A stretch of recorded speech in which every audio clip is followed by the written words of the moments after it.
Alors, la démonstration d'aujourd'hui consiste à vous montrer un outil intégré avec SQL Server qui va vous permettre de faire le transfert à partir des bases de données quelconques. Il suffit qu'il soit visible au niveau de OLEDB ou carrément un fichier XML ou Excel, Access, vers d'autres sources de données du même type aussi. Et l'idée, ça permet en fait de créer des packages, et ces packages-là, ils peuvent être manipulables dans le temps, planifiés dans le temps. Exemple, on a une base de données qui est spécifique au département des achats. Il ajoute des produits spécifiques avec leur prix. Et on a une autre base de données qui est, elle, derrière un site web. Et à un certain moment, on veut créer un pont entre ces deux bases de données. Donc, on va essayer de pomper chaque 2 heures les modifications qui sont sur le serveur, sur la base de données 1 vers la base de données 2. On peut utiliser, par exemple, ce moyen-là. Et donc, on a besoin de se lancer sur un outil qui va créer des packages. On l'appellera un outil d'Integration Services, SSIS. Dans l'interface, je peux l'utiliser avec SQL, Server Business Intelligence Development Studio, qui n'est tout simplement que l'interface de Visual Studio que vous connaissez. Par contre, le plus, c'est que ici, vous avez des templates spécifiques pour des projets spécifiques. On parlera de projet BI, décisionnel. Et donc, vous avez ici des projets de type intégration, de type analyse, services, pour les technologies OLAP, et aussi des projets de type reporting services, pour créer des rapports d'analyse aussi. Alors, Integration Services, qui nous intéresse aujourd'hui, il met en place la possibilité d'utiliser une technologie de type ETL. E pour dire extraction, T pour dire transformation, L pour dire loading, donc chargement. Et donc, nous-mêmes, on va créer un projet pour montrer un peu une première vue de ce qui se passe ici. Donc, je crée mon projet. Il va créer et mettre à jour notre boîte à outils spécifique à ce type de projet.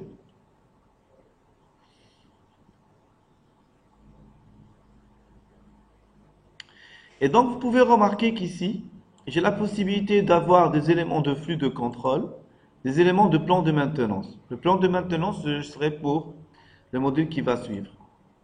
Je m'intéresse maintenant à la partie flux de contrôle. Qu'est-ce que je peux faire bien dedans? Par exemple, j'ai la possibilité d'exécuter dans le temps des scripts.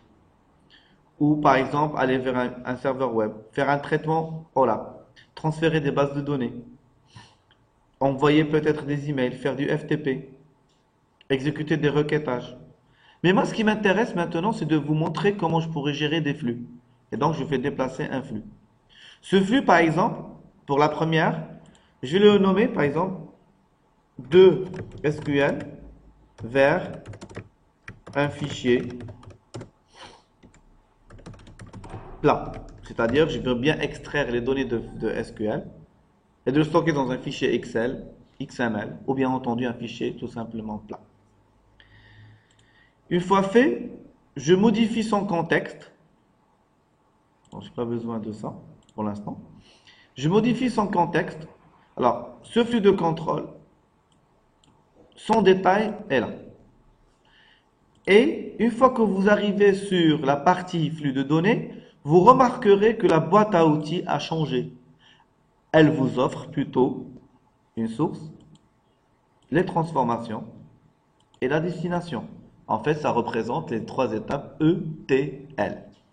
Pour la source, remarquez bien qu'il y a ici des sources Ado.NET, des sources de fichiers, des sources Excel, des sources OLEDB. Qui dit OLEDB peut aller aussi attaquer un Oracle, un OraDB, et des sources XML.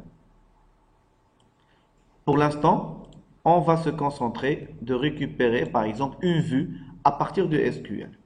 Gardez en vue que ici, vous avez un point rouge qui vous dit tout simplement que vous n'avez pas encore configuré la source. Donc, qu'est-ce que je vais faire? Je vais modifier son contenu. Essayer de chercher un mappage vers ma base de données.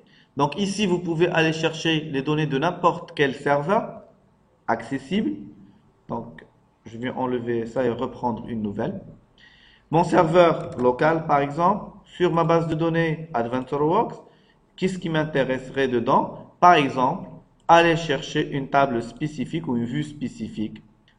Et dans ce cas, je vais aller la charger. Alors, le mode d'accès aux données, il peut être aussi des commandes SQL, paramétrables. Sinon, je passerai les tables pour atterrir chez les vues. Donc, remarquez ce changement d'icône. Les tables sont comme ça. Et l'icône de vue sont comme ça. Je vais aller récupérer l'information de chez vue employé. Aperçu pour avoir une idée sur les différentes colonnes dont j'ai besoin. À ce niveau-là, j'ai plusieurs colonnes. Peut-être je ne vais pas les utiliser toutes. Je vais utiliser que ce qui m'intéresse. Je vais garder par exemple le title, first name, last name, job. Peut-être une idée sur le phone. Pas d'adressage par exemple. City, oui, ça m'intéresse, mais pas de code postal. Qu'est-ce que je viens de faire ici? Je viens de configurer ma source. Alors, au lieu de la garder source OLEDB, je préfère lui dire source à partir de SQL AdventureWorks table vue V employé. Par exemple, comme ça, je le nommerai d'une manière correcte. Après, qu'est-ce qu'il faut que je fasse? Imaginez qu'on nous a demandé au niveau fonctionnel qu'on doit récupérer dans une seule colonne le nom et le prénom. Comme vous pouvez remarquer par rapport à la source, le nom est dans une colonne et le prénom est dans une autre colonne. Donc, il faut que j'applique une transformation. Je vais aller vers transformation. Parmi les transformations proposées, peut-être une qui m'intéressera. Moi, ce qui m'intéresse, c'est d'avoir finalement, au lieu de deux colonnes de base, de départ, une seule colonne où je vais mettre dedans le login, le nom et le prénom. Parmi cette liste, cherchez celle qui va vous être utile.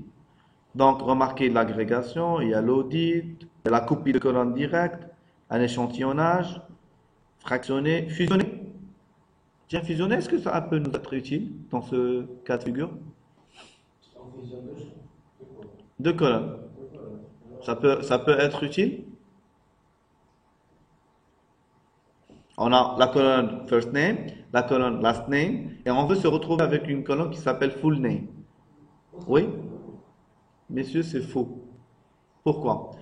Parce que le fait de fusionner, ça veut dire que j'aurai toutes les données de la première colonne et toutes les données de la deuxième colonne en les fusionnant. D'accord? Qu'est-ce que ça va donner? Toutes les données, s'il y a des données qui sont en commun entre les deux, je vais garder qu'une seule. Ben, fusionner, c'est ça. Exemple, j'ai une colonne FH 1, 3, 5, une autre colonne, j'ai 1, 2, 4. En fusionnant ces deux colonnes, qu'est-ce que j'aurai? 1, 2, 3, 4, 5, 6. 1, 2, 3, 4, 5. Eh bien, c'est pas ça. Nous, on veut plutôt concaténer l'info. Alors, je vais essayer de chercher concaténer, est-ce que ça existe? Vous pouvez remarquer que parmi la liste des transformations proposées en standard de SQL, j'ai pas la possibilité de concaténer directement. Donc, qu'est-ce que je fais? Ce serait un peu intéressant de créer une nouvelle requête et de créer un petit code qui va me permettre, un petit script qui va me permettre de concaténer les deux. Et donc, j'ai ici colonne dérivée. Alors, gardez en tête que colonne dérivée, c'est le fait d'utiliser tout simplement la création d'une nouvelle colonne à partir d'une source. Mais pour que vous puissiez l'utiliser, vous avez ici la source et deux sorties. La sortie rouge vous dit, ben, en cas où je n'ai pas pu me connecter à AdventureWorks, la vue, qu'est-ce que je vais faire? Et donc, vous devez tracer le chemin. La flèche verte vous dit, oui, si je me connecte à la source et je suis capable d'extraire les données, je fais quoi? Ben, je lui dis, tu essaies de passer par l'élément colonne dérivée. Je fais modifier pour spécifier la chose. Et ici, j'ai une interface qui me dit, bon, qu'est-ce que vous voulez? Je lui dis, je veux créer une nouvelle colonne. Je vais l'appeler ism Kamil. Est-ce que vous allez remplacer une autre colonne? Je lui dis, bon, non, je préfère la garder. L'expression ici, c'est un peu en style VB. Par exemple, je peux faire J'ai besoin de la colonne first name plus last name. Si c'est rouge, ça veut dire que c'est pas bon. C'est noir. Sauf que si je garde sa first name et last name de cette manière, ils seront collés. Et dans ce cas, je vais lui dire, non, non, non, attends. Tu me places un petit espace. Si c'est rouge, j'ai dit, c'est un problème. Il ne fallait pas aller utiliser les cotes, plutôt les doubles cotes, CVB. Hein?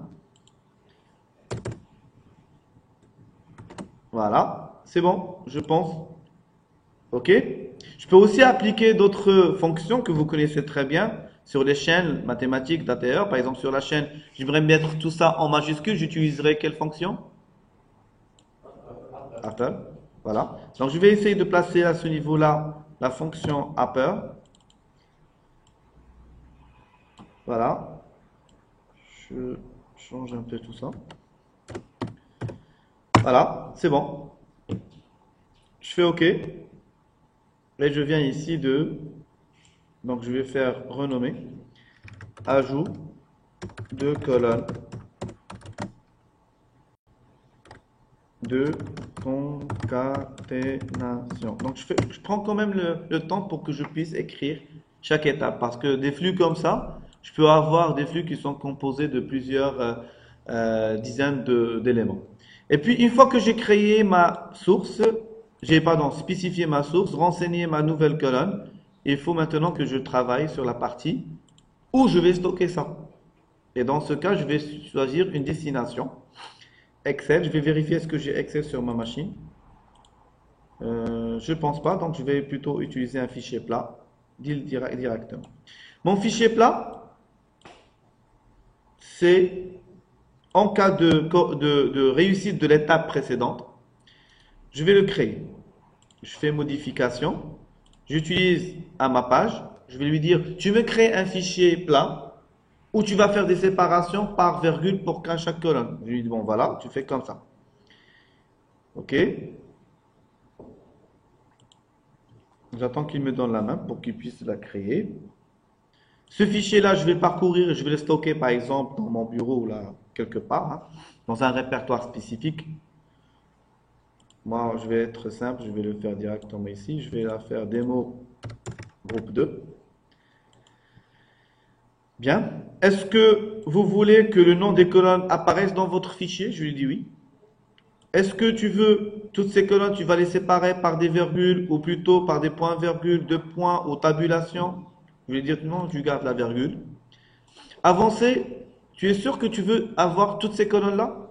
En fait, si tu as ism kamilina, pourquoi tu as besoin de first name, last name? Donc je vais supprimer ces deux colonnes qui ne m'intéressent pas.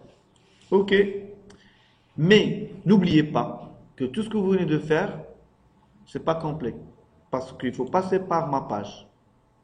Et c'est ma page-là qui va vous spécifier est-ce que, en fait, c'est comme une récap qui vous dit, ah, title, c'est là. Si jamais vous ne l'avez pas, tu as la possibilité tout simplement de le faire glisser encore une fois. Ok? Évidemment, c'est bon, c'est ce que je veux. Comme information. Si c'est bon, je pense que ça fera l'affaire. Ben, j'exécute le contenu. Alors, la couleur rouge, c'est que c'est un échec. La couleur jaune, c'est en cours d'exécution. La couleur verte, ça veut dire c'est bon, ça a été fait. Voilà. Je reviens vers mon flux de contrôle, c'est vert, donc c'est bon. Je vais partir chercher tout ça à partir de mon bureau pour voir est-ce que c'est bon. Ça, c'est l'autre groupe. Voici le vôtre. Voilà. Donc, vous avez Ism Kamil comme en tête, hein. Et là, vous avez la possibilité de voir qu'effectivement, il a pu concaténer le résultat. Bien sûr, ce fichier-là n'est pas destiné à être lu, mais plutôt destiné à être vu par une application qui va le pomper dans le cas contraire. On peut continuer comme ça. Imaginez par exemple, j'arrête mon débugage et je vais lui dire non, non, je veux le cas contraire. Je veux récupérer la sortie de ce fichier-là. Pardon. Je vais récupérer le cas de sortie de ce fichier-là.